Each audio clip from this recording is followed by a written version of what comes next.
Fayushtaratu li sihhatis shalah, dan disyarat untuk sahnya salat, yaitu yang pertama ma'rifatu dukhulil waqti biyaqinin au ijtihadin au ghalabatidh dhann fa in shalla ma'asyakki lam tasihha salatuhu.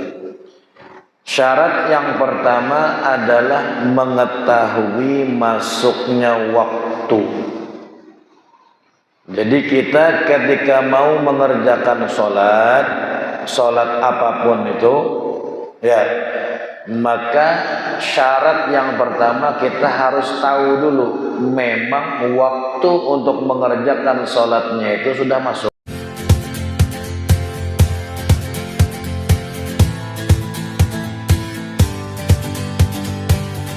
Assalamualaikum warahmatullahi wabarakatuh. Bismillahirrahmanirrahim. Alhamdulillahi rabbil alamin. Wa bihi nasta'inu ala umurid dunya waddin. Sallallahu wa sallama ala sayyidina Muhammadin وعلى آله وصحبه أجمعين. سبحانك لا علم لنا إلا ما علمتنا إنك أنت العليم الحكيم. رب اشرح لي صدري ويسر لي أمري واحلل عقدة من لساني يفقه قولي بجاه النبي وآله وصحبه أما بعد. الحمد لله. Puja dan puji syukur kita haturkan kehadirat Allah Subhanahu wa taala atas limpahan nikmat dan karunia yang Allah Subhanahu wa taala limpahkan kepada kita, Allah anugerahkan kepada kita semuanya. Alhamdulillah, kembali kita dipertemukan lagi oleh Allah, duduk lagi bersama-sama di masjid kita yang mulia ini, dalam majlis kita yang kita cintai ini. Mudah-mudahan Allah istiqamahkan kita, Allah Subhanahu wa taala senantiasa memberikan petunjuknya dan hidayahnya serta taufiknya kepada kita semuanya, agar kita selalu mampu untuk melaksanakan amal soleh dan meninggalkan hal yang dilarang oleh Allah Subhanahu wa taala. Amin ya rabbal alamin. Salawat serta salam tidak lupa pula kita haturkan ke hadirat junjungan kita, baginda Nabi kita, Nabi besar Muhammad sallallahu alaihi wa ala alihi wa sahbihi wasallam, dan juga kepada keluarga Rasulullah, sahabat-sahabat Rasulullah, dan orang-orang yang meneladani jalan baginda Nabi besar Muhammad sallallahu alaihi wa ala alihi wa sahbihi wasallam sampai hari kiamat nanti. Amin ya rabbal alamin. Hadirin dan hadirat jamaah yang dimuliakan Allah Subhanahu wa taala, melanjutkan lagi pelajaran kita yang kita baca di dalam kitab Risalatul Jami'ah lil Habib Ahmad bin Zain Al-Habsyi. Masuk kita pada pembahasan masalah syurutus shalah, syarat-syarat di dalam mengerjakan salat, syarat sah untuk kita mengerjakan salat. Pada pertemuan yang lalu di majelis kita ini kita menjelaskan tentang perkara-perkara yang haram dikerjakan bagi orang yang tidak punya wudu, juga perkara-perkara yang haram dilakukan bagi orang yang sedang junub atau berhadas besar, juga yang haram dilakukan bagi perempuan yang sedang haid maupun nifas. Alhamdulillah sudah kita selesaikan di majelis kita yang lalu. Sekarang masuk kita kepada pembahasan syarat-syarat sahnya sholat. Itu terletak pada halaman 25. Syarat sah sholat. Wa yushtaratu li sihhatis shalah, dan disyarat untuk sahnya salat, yaitu yang pertama ma'rifatu dukhulil waqti biyaqinin au ijtihadin au ghalabatidh dhann fa in shalla ma'asyakki lam tasihha salatuhu. Syarat yang pertama adalah mengetahui masuknya waktu. Jadi kita ketika mau mengerjakan sholat apapun itu, ya, maka syarat yang pertama kita harus tahu dulu memang waktu untuk mengerjakan sholatnya itu sudah masuk. Ya, misal kita mau sholat zuhur, ya kita harus tahu memang waktu zuhur sudah masuk. Karena kalau belum masuk waktu, tidak bisa orang sholat zuhur. Ya. Mau sholat maghrib, ya wajib tahu dulu sudah masuk belum waktu maghrib itu. Mau sholat isya juga sama, harus tahu sudah masuk apa belum. Nah, itu yang pertama. Bagaimana kita mengetahuinya? Ya, pertama bisa jadi kita mengetahui masuknya waktu itu dengan yakin, dengan keyakinan. Yakin itu 100%. Ya, yakin itu 100%. Saya yakin ini waktu sudah masuk. Bagaimana bisa yakin? Boleh jadi karena dia itu melihat jam, ya, atau dia mengerti memang masuknya waktu melalui tanda-tanda alam. Ya, seperti waktu zuhur itu diketahui masuknya waktu ketika bayangan sesuatu itu, ya, sama persis. Ketika bayangan sesuatu itu sudah ada keluar sedikit, kan matahari di tengah itu namanya istiwa. Persis kalau matahari di tengah itu, di tengah-tengah kita, itu bayangan kita injak sepenuhnya. Zuhur itu masuk ketika matahari sudah mulai condong. Nah, itu masuk waktu zuhur. Berarti akan ada bayangan sedikit. Tahu dia, wah sudah masuk zuhur, yakin saya. Ya, yakin. Nah, makanya pembahasan masuknya waktu ini untuk zaman kita sekarang ini insya Allah tidak terlalu sulit. Karena kita ada jam, masing-masing kita punya jadwal sholat di HP kita. Ada yang di jam digitalnya di rumah mungkin dia punya. Di masjid-masjid juga ada penanggalan, ada penjadwalan sholat. Tanggal sekian, jam sekian, lewat sekian. Ada jam dindingnya. Kemudian yang di rumah yang tidak punya jadwal bisa yakin. Kenapa? Karena mendengar suara azan. Nah, jadi pembahasan mengetahui waktu di sini, ya, untuk kita zaman sekarang ini sebenarnya tidak terlalu susah. Ini pembahasan orang zaman dulu yang tidak ada jadwal sholat, yang tidak ada jam digital, yang belum ada handphone. Sekarang ini di handphone ada aplikasinya. Bila sampai waktunya diingatkannya. Kadang-kadang azan tuh suaranya di handphonenya.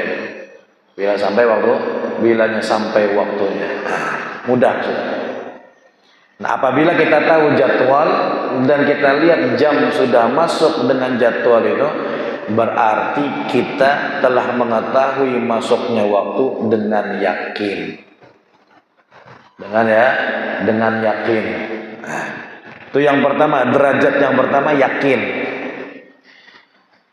Atau dengan ijtihad, derajat yang kedua, mengetahui masuknya waktu dengan ijtihad, mencari tahu tanda-tanda masuknya waktu.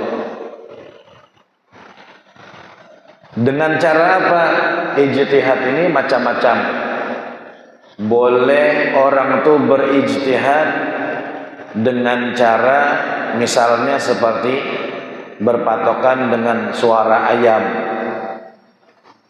Ada dia punya ayam atau ayam orang, yang mana ayam ini kokokannya itu tepat waktu. Ini banyak jauh ini ayam itu yang ada tepat waktu. Ya, seharusnya subuh jam 2 berkokok dah ini. Jam 3 bisa berkokok dah. Kalau ayam orang bahari itu tepat waktunya.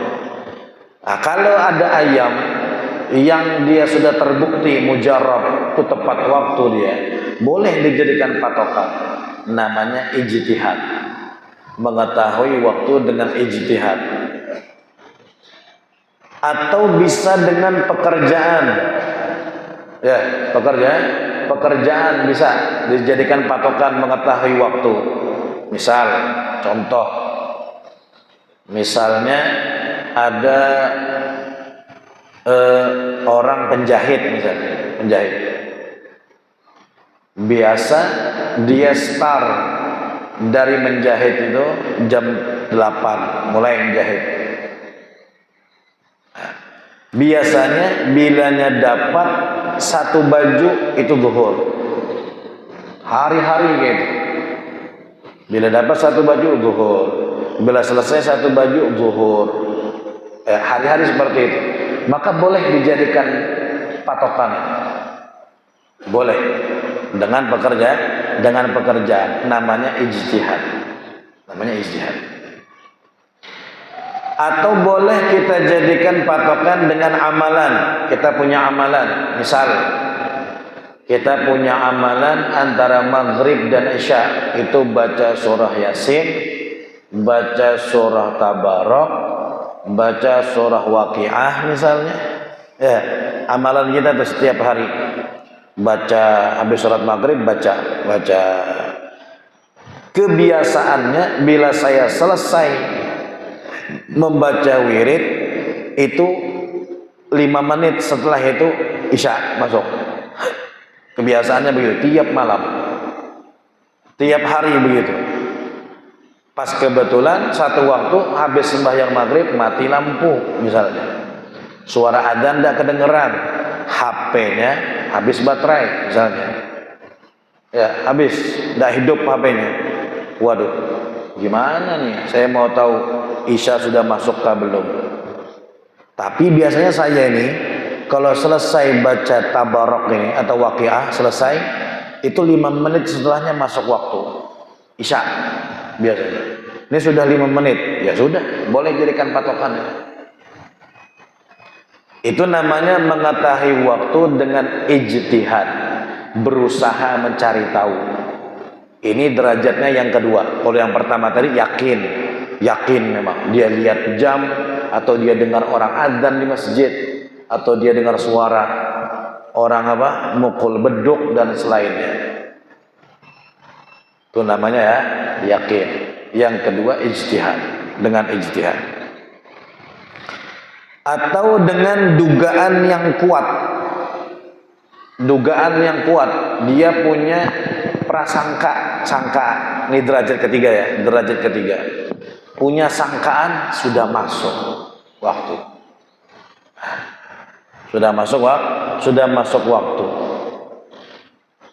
Bagaimana orang yang mengetahui masuk waktu dengan sangkaan, dengan menyangka, yaitu orang yang percaya dengan orang yang berijtihad. Itu namanya dengan sangkaan, derajatnya. Umpamanya contoh si A dia berijtihad untuk mengetahui masuknya waktu isya. Kata si A, ini sudah masuk isya. Dari mana kamu tahu? Kata si B, ya saya tahu karena biasa wirid saya ini, bacaan saya kalau selesai itu isya masuk. Isya masuk. Berarti si A ini mengetahui waktu dengan cara apa? Ijtihad. Si B percaya, oh ya saya percaya. Maka B ini namanya statusnya mengetahui masuknya waktu dengan prasangka, sangka, karena dia berpegang dengan orang yang berijtihad. Boleh, boleh. Ya, tidak masalah. Nah, itu 3 cara untuk mengetahui masuknya waktu sholat. Seperti yang saya bilang tadi, untuk era kita sekarang ini tidak terlalu sulit lagi. Banyak di TV ada azan, di radio ada azan, di masjid, di langgar, di musholla kita ada azan. Dan yang azan itu mereka azan karena mengikuti jadwal yang ada, dikeluarkan secara resmi oleh Lembaga Falakiyah Indonesia. Jamnya juga sudah disesuaikan, aman sudah. Boleh kita ikuti. Walaupun kita tidak tahu jadwal, tapi kita dengar azan di masjid, boleh kita bertaklid dengan itu. Boleh kita mengikuti. Kecuali ini, yang biasa azan di masjid itu biasanya seringkali salah, bisa. Nah, itu udah bisa. Ya, seringkali keliru azan. Kalau sekali-sekali terjadi, tidak apa-apa, biasa aja. Ya, ini seringkali. Zuhur jam 11 azan sudah ini. Asar jam 3 azan sudah. Mungkin sudah terlalu tua muadzinnya, melihat jam tuh kabur-kabur. Ya, jam 3 dikira jam 4. Ada 2 bayangan jarumnya tuh, yang mana yang bujur? Azan sedin itu. Atau mungkin seringkali dia ketiduran, bangun kaget azan salah. Sampai sebulan 5 kali bisa salah itu. Ini perlu dipertanyakan nih. Ini tidak bisa kita pegang. Cukup mendengar azan aja, kemudian kita sholat di rumah. Belum tentu, karena orang ini sering salah azan. Tapi kalau tidak pernah salah, atau sekali aja salahnya, ya tidak masalah. Boleh kita sholat dengan mengetahui masuk waktu berpatokan dengan azan ada di masjid atau musolla. Sekarang pertanyaannya, bagaimana kalau orang sholat ternyata waktunya tidak tepat?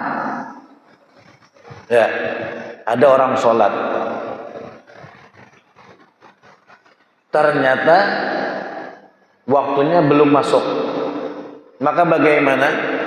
Kalau dia sholat dalam keadaan belum masuk waktu, sedangkan dia itu tidak berusaha dulu mencari tahu sudah masuk atau belum, maka sholatnya batal. Sholatnya batal. Dia langsung sholat aja zuhur tanpa cari-cari tahu sudah masuk kah zuhur? Ya. Ada azan kah? Atau jam sudah jam berapa? Enggak, langsung sholat aja, kira-kira dia sendiri aja. Maka sholatnya tidak sah. Paham ya? Di situ sebutkan, jika ia sholat dalam keadaan ragu, maka sholatnya tidak sah. Walaupun sudah masuk waktu, memang waktu sudah masuk. Sudah jam 12 lewat 15 misalnya. Kita sekarang adzan jam 12.11. Di Samarinda lah, tahu di sini jam berapa itu? Biasanya terlambat sedikit. Sudah jam 12.20 misalnya, sudah masuk waktu. Tapi dia ini sholatnya zuhurnya tadi ragu-ragu sudah masuk apa belum, maka sholatnya batal walaupun kenyataannya sudah masuk waktu. Tidak boleh. Harus dia takbiratul ihram dalam keadaan yakin atau dengan ijtihad atau dengan prasangka kuat tadi. Baru bisa. Kalau ragu-ragu tidak sah walaupun bertepatan sudah masuk waktunya, tidak boleh. Ya, niatnya tidak sah. Karena dia ragu-ragu di dalam niat. Paham? Kembali lagi tadi, kalau ada orang sholat ternyata waktunya belum masuk dan dia langsung sholat aja tanpa berusaha mencari tahu sudah masuk waktu apa belum, maka sholatnya batal. Kalau ada orang sholat, ya, tapi dia sudah berusaha mencari tahu, sudah azan belum, sudah masuk waktu apa belum, ternyata salah. Paham bedanya lah dengan yang pertama tadi. Kalau pertama tadi dia tidak cari-cari dulu, langsung sholat aja, batal langsung. Contoh yang kedua ini, dia sudah berusaha mencari-cari tahu waktu sudah masuk apa belum, kemudian akhirnya dia putuskan sudah masuk sholat, ternyata belum masuk waktu, belum masuk waktunya, tapi sudah berusaha.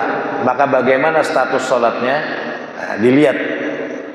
Kalau seandainya dia sholat dan salahnya itu ternyata waktunya belum masuk, ya, waktunya belum masuk. Seharusnya jam 12.15, dia jam 12.10 sudah sholat, belum masuk waktu zuhur, tapi sudah berusaha cari tahu, maka sholatnya tadi itu dihitung sholat qadha. Jadi sholatnya sah dan dihitung sholat qadha, membayar utang-utang sholat dia kalau ada punya utang. Tapi kalau dia tidak punya utang ternyata, maka sholatnya jatuhnya sholat sunnah mutlak, dapat pahala sholat sunnah. Loh, kenapa? Kok beda dengan yang tadi? Yang tadi tidak sah. Ya, yang tadi tanpa cari tahu dulu, langsung sholat saja. Kalau yang kedua ini dia sudah berusaha cari tahu, tapi tetap salah.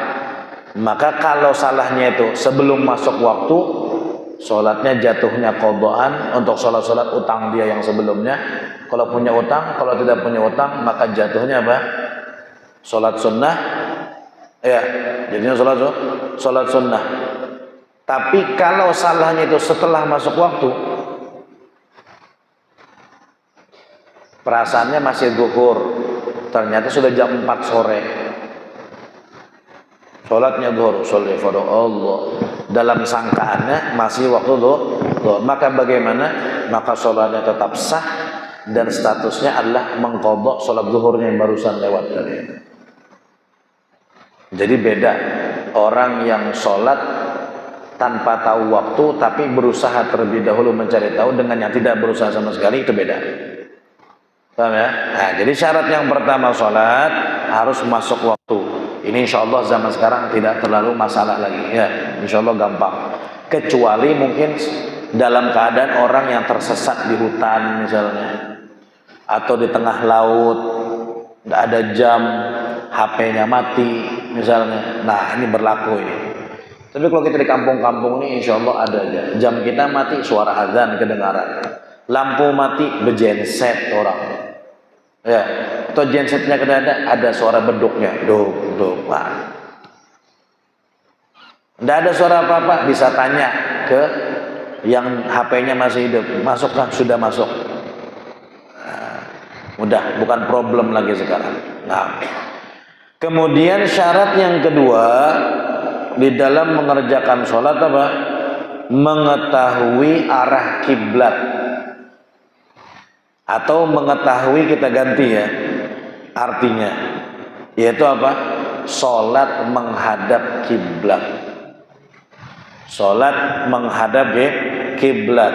Wajib sholat itu menghadap kiblat. Dan kiblat kita saat ini yaitu adalah Ka'bah atau Baitullah. Mudah-mudahan Allah tambahkan kemuliaan bagi Ka'bah atau Baitullah. Ka'bah Baitullah ada di Masjidil Haram, tengah-tengah itu. Yang pernah haji, yang pernah umrah, atau yang belum haji belum umrah tapi melihat di TV misalnya, nah itu ada Ka'bah. Itulah kiblat kita sekarang ini, yang dijadikan oleh Allah Subhanahu wa taala. Sebelumnya sempat dipindah di Masjidil Aqsa zaman Nabi baru hijrah ke kota Madinah. Ya. Tapi setelah itu dipindah lagi oleh Allah menghadap Ka'bah atau Baitullah atau Baitul Ma'mur. Ya, sama aja semua. Ka'bah, Baitullah, Baitul Ma'mur sama.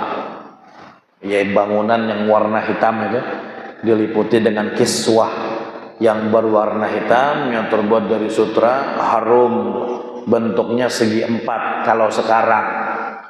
Kalau dulu bentuknya tidak segi empat, bentuknya segi begini, segi empat begini, ujungnya bulat. Nah, yang ada Hijr Ismail gitu. Nah itu begitu bangunan aslinya Ka'bah itu begitu.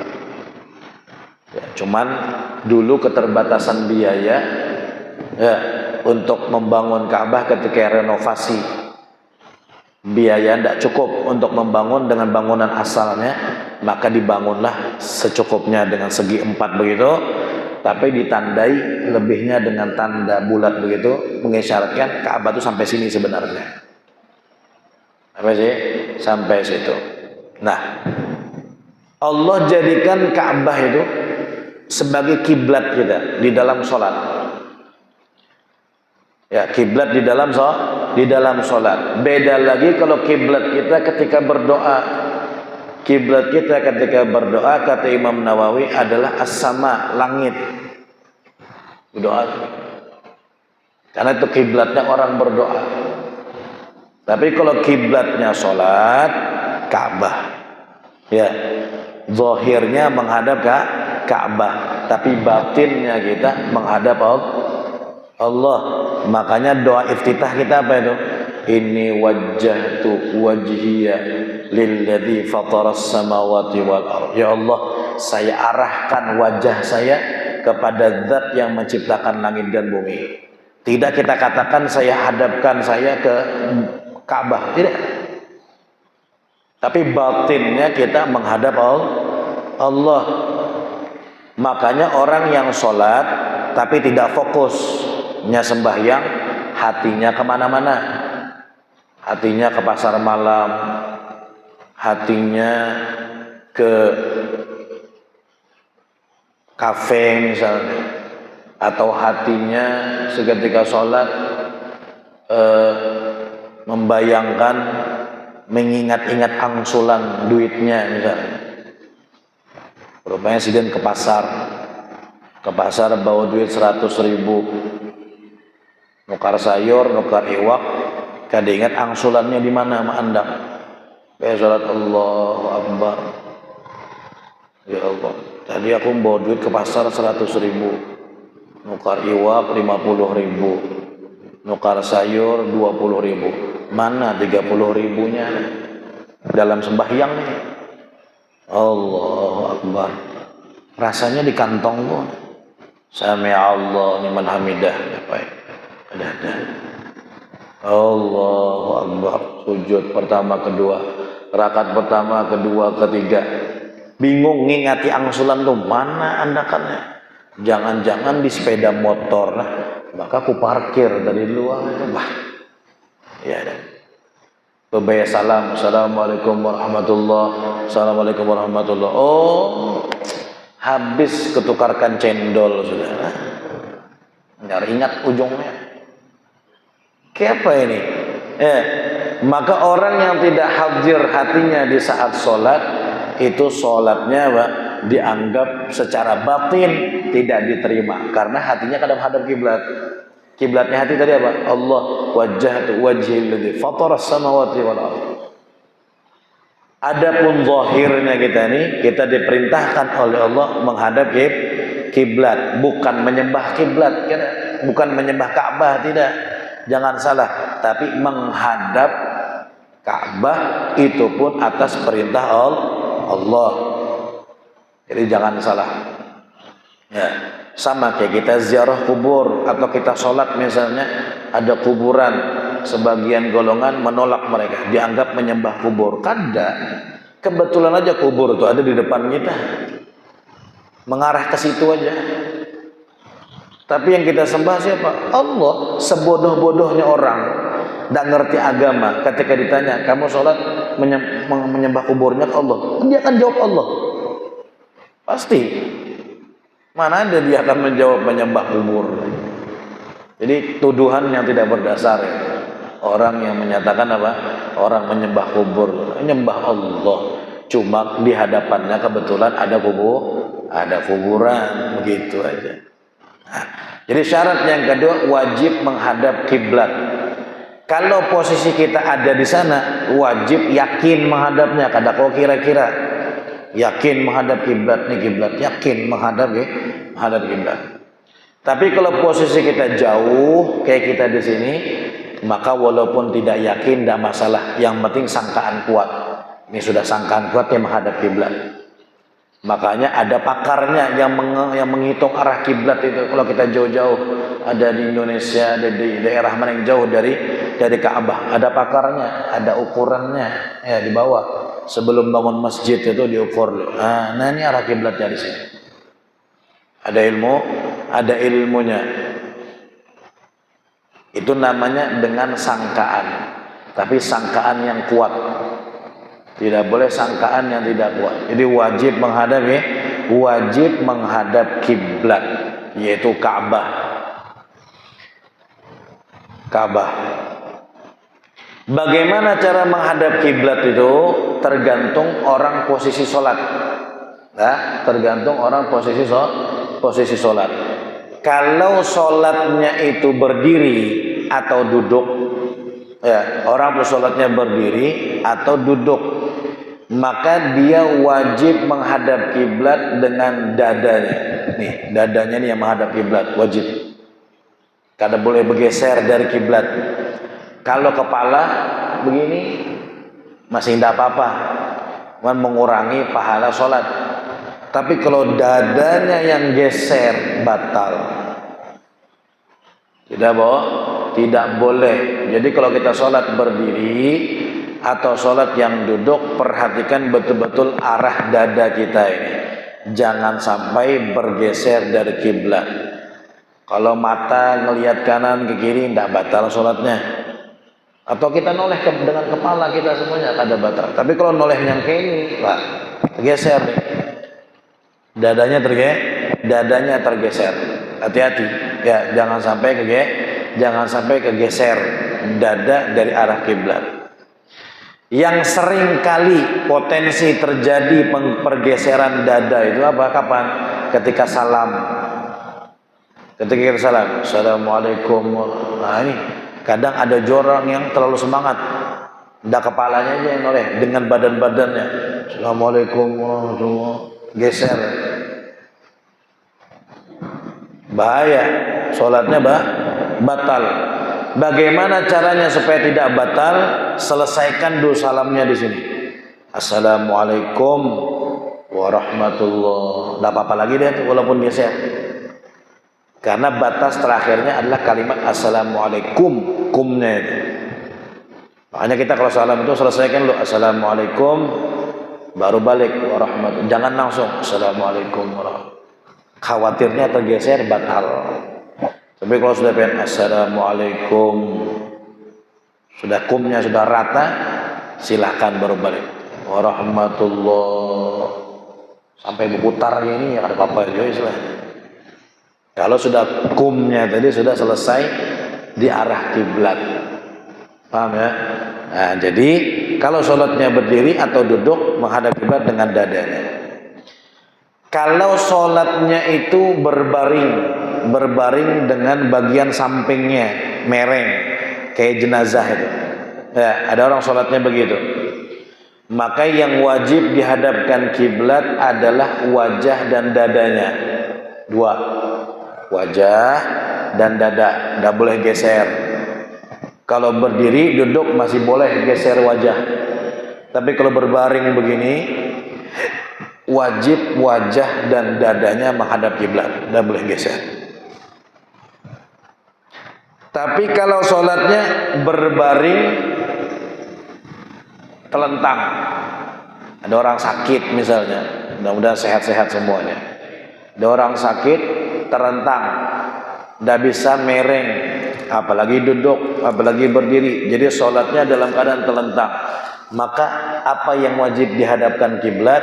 Yang wajib dihadapkan kiblat adalah telapak kakinya dan wajahnya.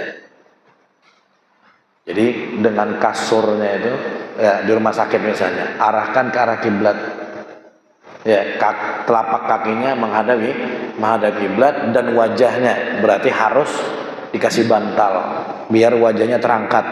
Karena kalau begini lurus, wajahnya tidak menghadap kiblat, menghadap ke atas.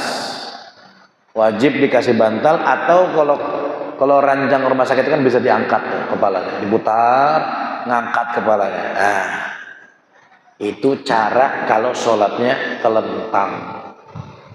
Wajib menghadap kiblat, telapak kakinya dan wajahnya. Itu 3 cara. Ya, 3 cara. Sudah masuk kah? Ya, belum. 5 menit. Nah. Boleh orang itu sholat tidak menghadap kiblat hanya 2 keadaan saja. Kan tadi syaratnya wajib menghadap kiblat. Ada enggak orang sholat tidak menghadap kiblat tapi sah? Ada. Hanya 2. Yang pertama, sholatul khauf. Sholat ketika sedang perang. Ketika berkecamuk perang. Ya, perang berkecamuk. Maka itu boleh tidak menghadap kiblat. Tahu perang berkecamuk? Perang berkecamuk itu sudah perang sudah. Karena biasa kalau orang perang itu tidak langsung berkecamuk gitu. Kadang hadap-hadapan aja dulu beberapa hari.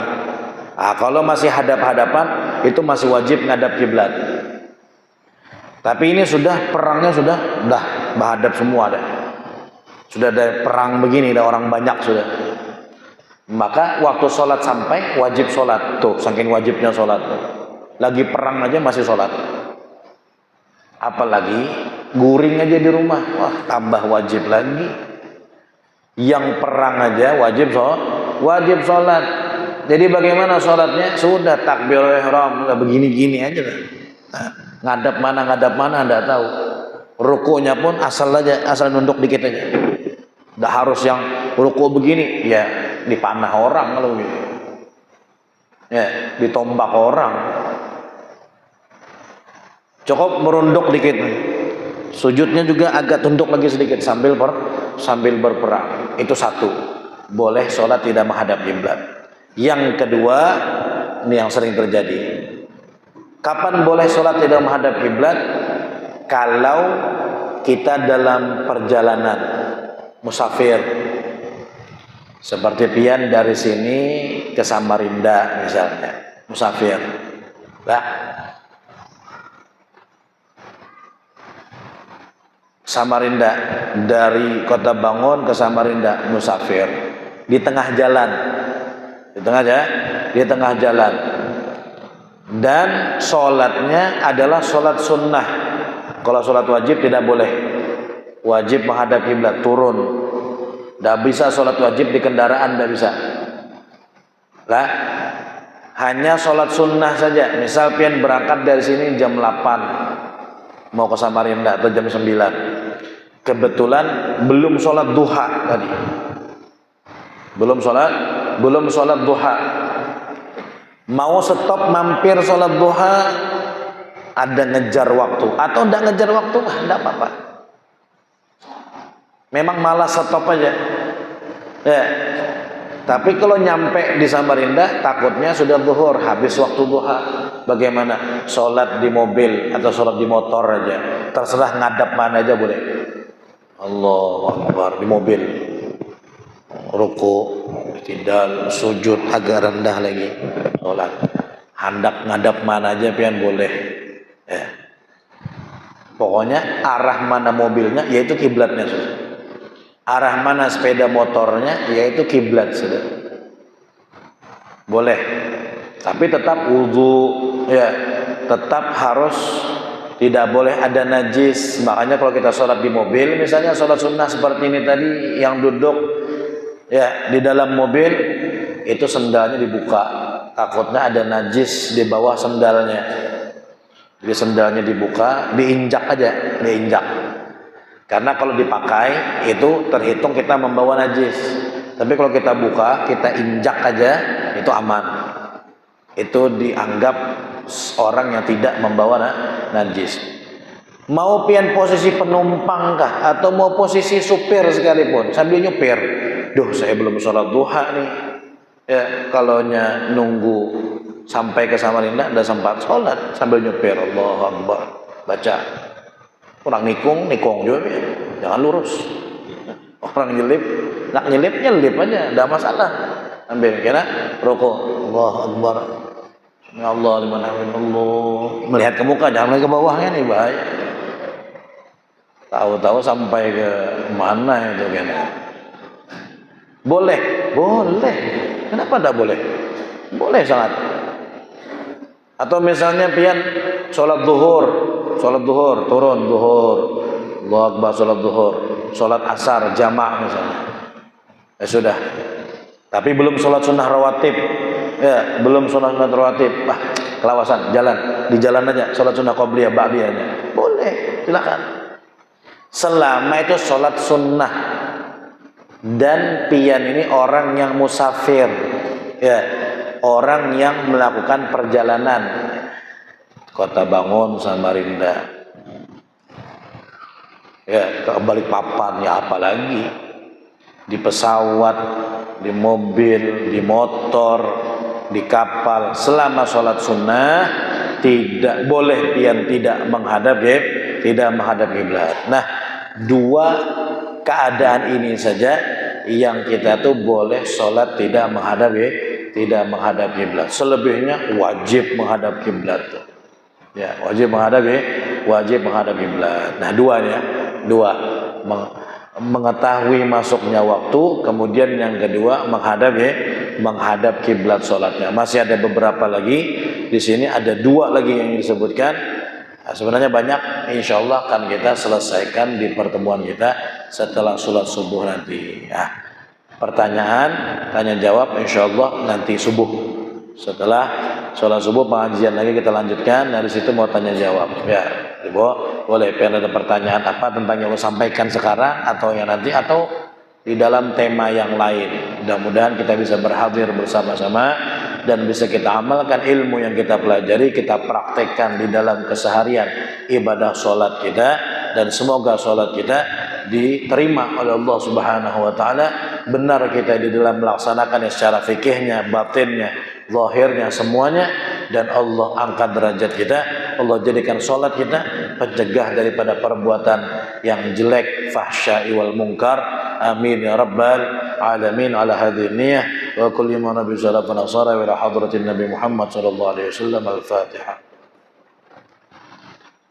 Bismillahirrahmanirrahim. Alhamdulillahirabbil alamin. Arrahmanir rahim. Maliki yaumiddin. Iyyaka na'budu wa iyyaka nasta'in. Ihdinas siratal mustaqim. Waladhdallin. Bismillahirrahmanirrahim. Alhamdulillahirabbil alamin. Wassalatu wassalamu ala asyrafil anbiya'i wal mursalin sayyidina maulana Muhammadin wa ala alihi washabihi ajma'in. Allahumma iftah alaina futuhal arifin, faqihna fid din, 'allimna ta'wil wa hadina sawa'is sabil, waj'alna min ulamil 'amilin shiratikal mustaqim. Allahumma akrimna bi nuril fahm wa akhrijna min dhulumatil wahmi zidna ilma. Rabbana atina fid dunya hasanah fil akhirati hasanah wa qina adzaban nar. Sallallahu ala sayyidina Muhammadin wa ala alihi washabihi wasallam. Bi fadli subhana rabbika rabbil izzati amma yasifun. Salamun alal mursalin walhamdulillahi rabbil alamin. Ini dari saya, kurang lebihnya minta maaf, salah-salah kata minta halal minta ridha. Hadza minni al-'afwa minkum. Assalamualaikum warahmatullahi wabarakatuh.